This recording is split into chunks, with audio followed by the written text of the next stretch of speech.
വാൽമീകി മഹർഷിയുടെ പൂർവവൃത്താന്തവും ഭരദ്വജാശ്രുതിയിലൂടെയുള്ള ശ്രീരാമസ്തുതിയും അവനവൻ്റെ കർമ്മഫലം അവനവൻ തന്നെ അനുഭവിക്കണം എന്ന തത്വവും രാമരാമ എന്ന മഹാമന്ത്രത്തിൻ്റെ മഹിമയും കാട്ടാളന് മഹർഷിപദം വരെ എത്താം എന്ന ആശയത്തെ ആദരിച്ച സമൂഹവും സ്വാമി ചിദാനന്ദപുരിയുടെ വാക്കുകളിലൂടെ നമുക്ക് വ്യക്തത വരുത്താം.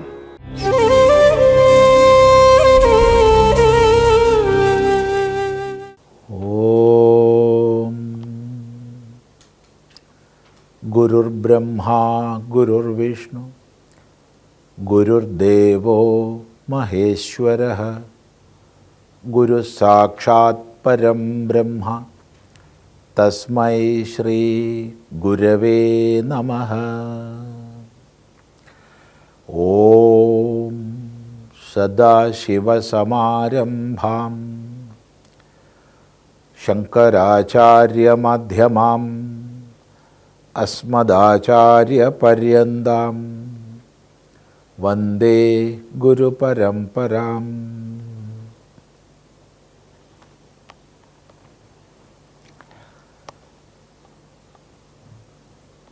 നിത്യവും ചെയ്യുന്ന കർമ്മഗണഫലം കർത്താവൊഴിഞ്ഞു മറ്റന്യൻ ഭുജിക്കുമോ? താൻ നിരന്തരം ചെയ്യുന്ന കർമ്മങ്ങൾ താൻ അനുഭവിച്ചിടുകെന്നേ വരൂ.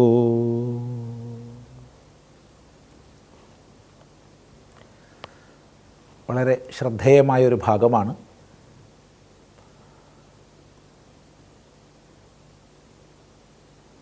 വാൽമീകി മഹർഷിയുടെ പൂർവവൃത്താന്തം മഹർഷി സ്വയം ശ്രീരാമചന്ദ്രനെ പറഞ്ഞ് കേൾപ്പിക്കുന്ന ഭാഗമാണ്.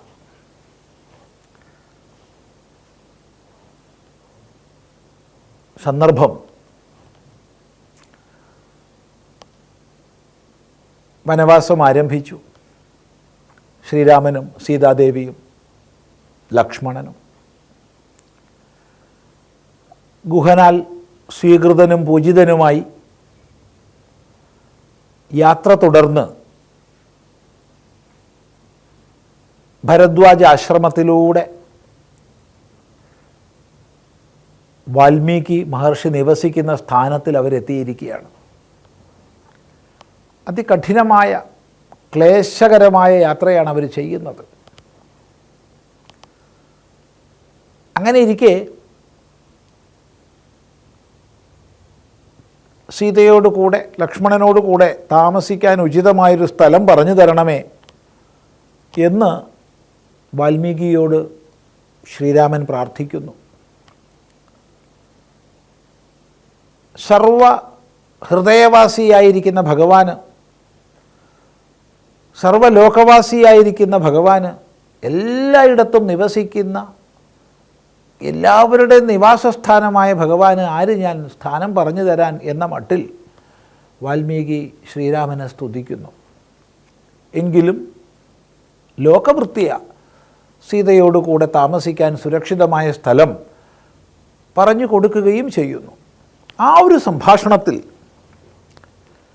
തൻ്റെ പൂർവവൃത്താന്തവും മറ്റും മഹർഷി പറയുകയാണ്. ഇത് അധ്യാത്മരാമായണ മൂലത്തിലും അതുപോലെ കിളിപ്പാട്ടിലുമുള്ള ഭാഗമാണ്. അവിടെ വനയാത്ര ചെയ്യുന്നവരെ പിടിച്ചു പറിക്കുന്ന തസ്കരനായിട്ട് താൻ ജീവിച്ചു. അങ്ങനെ തസ്കരവൃത്തിയിൽ അതിനോടനുബന്ധിച്ചുള്ള എല്ലാ നെറികെട്ട പ്രവൃത്തികളും ചെയ്തുകൊണ്ട് കഴിയുമ്പോൾ സപ്തർഷിമാർ ആ വഴിയെ കടന്നു വന്നു. അവരെ ആക്രമിച്ച് മോഷ്ടിക്കാനുള്ള പരിശ്രമം ചെയ്യുമ്പോഴാണ്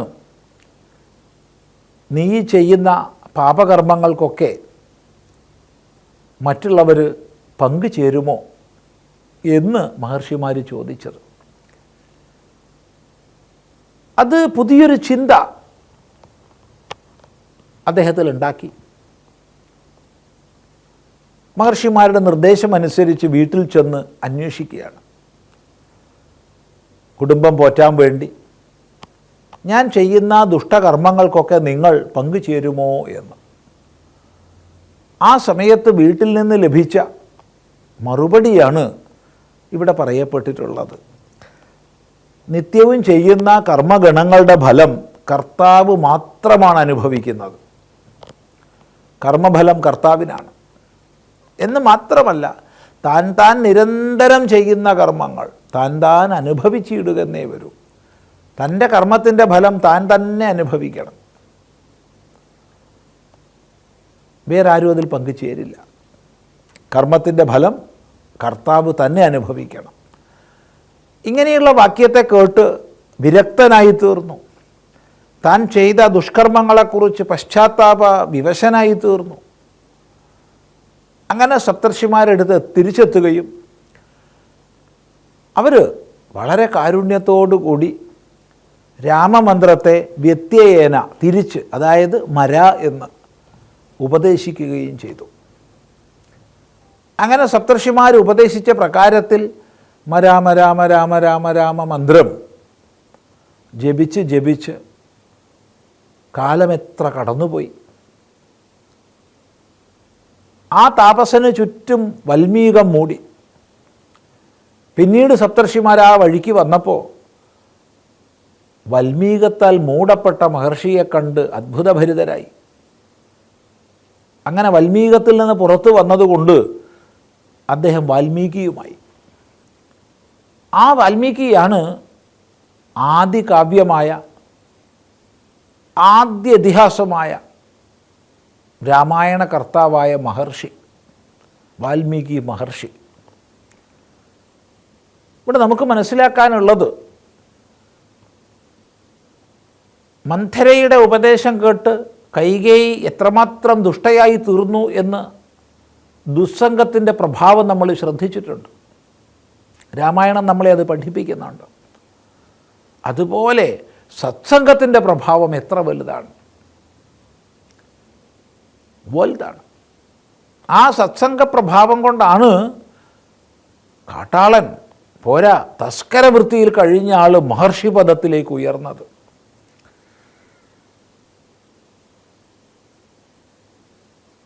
ഇവിടെ മന്ഥര പറഞ്ഞതിനെ തുടർന്ന് കൈകേയി ക്രോധാലയത്തിൽ പ്രവേശിച്ചു.